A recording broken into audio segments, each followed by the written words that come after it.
আসসালামু আলাইকুম সম্মানিত ভাই ও বন্ধুরা, এই যে ব্যাটারিটা দেখছেন এটা হচ্ছে 12 ভোল্টের ব্যাটারি।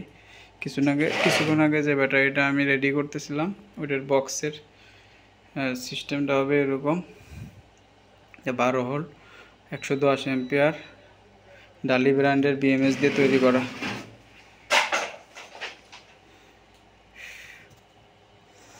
এটার ওজন হবে 15 কেজি। আর এখানে যে ব্যাটারিগুলো দেখছেন এইগুলো এর ভিতর ঢুকানো হয়েছে রিপিটের ব্যাটারিগুলা। এগুলো মিনিমাম 5 থেকে 7 বছর চলে একবার লাগালে। আর একটা ফ্যান মিনিমাম 10-12 ঘন্টা চলে, দুইটা ফ্যান চালালে আপনার 6 ঘন্টা চলবে, সাথে লাইটটা এটা চলবে। মোট কথা এর ভিতরে 12 ভোল্টের 1200 ওয়াটের আপনার ব্যাকআপ পাবেন। 1200 ওয়াট, এখন 1200 ওয়াট আপনি 1 ঘন্টায় চালাবেন নাকি 12 ঘন্টায় চালাবেন এটা আপনারা সিলেক্ট করে নেবেন।